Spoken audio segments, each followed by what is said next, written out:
experimentation only went so far. And then in the 1930s, the guru of futurism, Marinetti, suddenly had a change of heart and decided that rather than being about time, there should be a second futurism, which was about spatial perspective. And specifically, they should be painting from aircraft. So you have like this burst of aerial photography, right? And some of it has the old futurist time-lapse stuff, but most of it is just like, okay, instead of being at the easel here, I'm like way up there. And that's like enough to blow everybody's minds and kind of put you in an entirely different space. And there's a whole series of like 15 years of basically airport pilot glorification where, you know, we're sort of loose the surly bounds of Earth and we're like doing this spatial thing. And it's really not very interesting. I mean, you know, I'm interested in air, don't get me wrong, I mean, satellite photographs are quite interesting and there's nothing wrong with that. It just doesn't do, for me at least, it didn't do for the public what futurism did, right? I mean, the spatialism didn't do what the temporalism did. But you can see that they're launching an assault on people's temporal expectations there. They're really trying to like push people into futurity and kind of paint things that haven't happened yet and kind of paint them in the process of happening.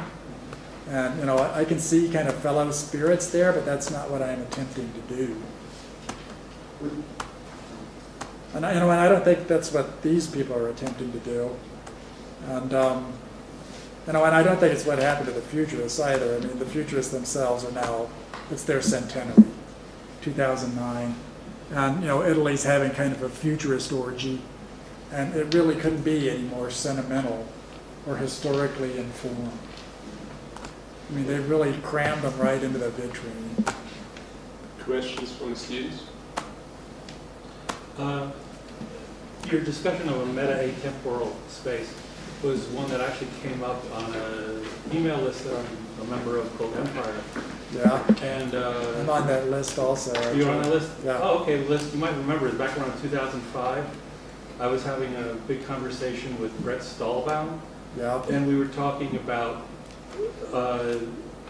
points of history and time, and I was discussing the idea of the permanent contemporary as the space after postmodernism, where basically postmodernism is just dispensed with because it was just based on this illusion of modernism. Right. And so you no longer have to deal with any of that. It's just one day after the other, after the other. Right. After the other. And so it was a very interesting, kind of complex, multifaceted discussion. Right. And yeah, so when you were saying, well, what would a meta-atemporality be? Well, I just immediately thought of this notion of the permanent contemporary, where notions of how to label or discuss time in terms of the signifiers provided is just dispensed with. Right. And it just doesn't matter. Well, I like Empire List kind of a lot, you know, and I appreciate these attempts because I see them as kind of brothers in arms here. You know, I think this is an idea which is kind of present in the zeitgeist and trying to crystallize. I'm not sure we're gaining anything by trying to replace the term postmodern with the term permanent contemporary. I mean, they're both oxymorons. Well, no, they indicate a different, it's a totally different... They do, but they're both oxymorons, and they don't really seem to get us out of the difficulty. I mean, you know, the problem with postmodernity is that it's clinging to modernity's coattails. It's like we don't know who we are, but we know we're not them. You know, which puts you into a permanently kind of one-down position. Like, gosh, I wish I were modern, only I'm no longer allowed to be due to some unspecified tragedy in which I now have to walk around being post all the time. You know, it's like, I was born post, you know, and what do I have to look forward to? More postness.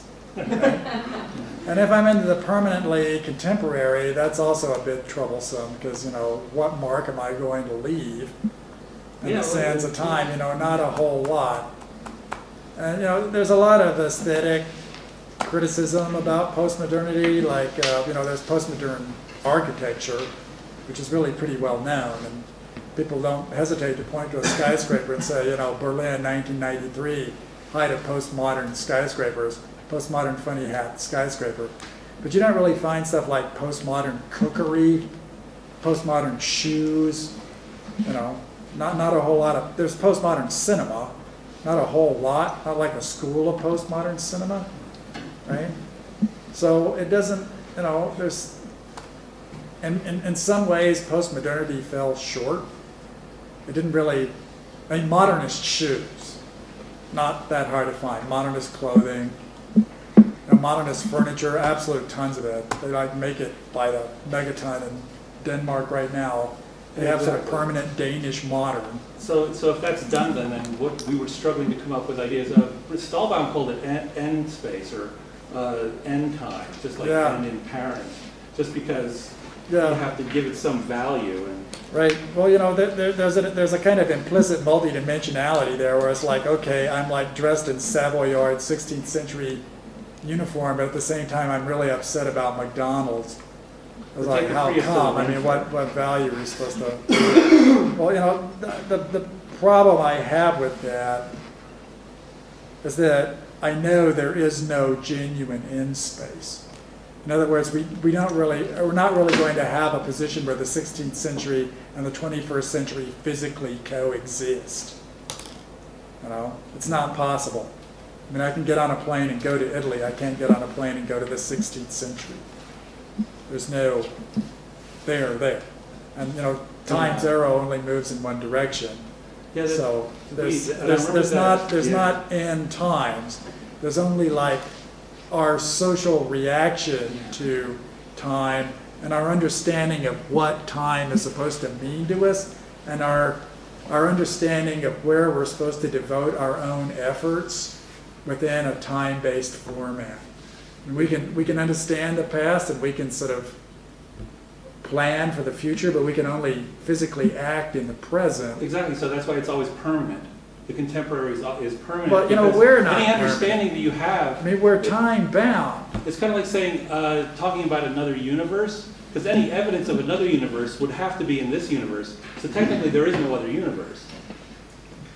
Yeah. Exactly. So any understanding of another time is only going to be in the contemporary. So therefore, the contemporary is absolutely permanent.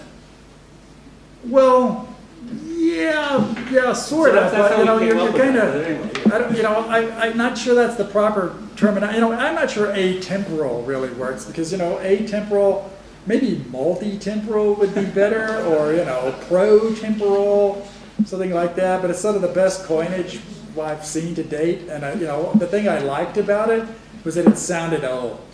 You know, it's one of these critical terms that does not sound new. It sounds like it's been around for a long time. And in fact, there is some use of atemporality. Atemporality is a term in theology, not very well known. But there are certain theologians who say that God is atemporal, that he's omniscient and omnipotent because he exists in all time simultaneously. And that's how he sort of knows everything, because there's just no passage of time in the mind of God. So God is not required to have beliefs. God doesn't have to change his mind. God doesn't have doubts. God is coextensive with all of time and, you know, beyond time. And the original originator and the ending ender, and that just doesn't stop us, right? Before we sound too old, any last question from the student? Well, send email, you know, if something comes up. Yes? Barbara, so would these shoes be postmodern? They're stiletto heels, and in the heel, it opens like this, like a little door, and there is a protective device, like a knife, yes, in case the woman's going to be raped. Yes. And in this part of the heel, there's a little video camera that traces her time and place. And that is going back to her protector or somebody, so they know where she is. So she has immediate defense in a location using contemporary technology and critiquing the stiletto at the same time that she's using it. Okay, well, yeah, I think we have postmodern shoes. I guess that would be interesting spy gear, but I'm not sure that's much in advance over like Max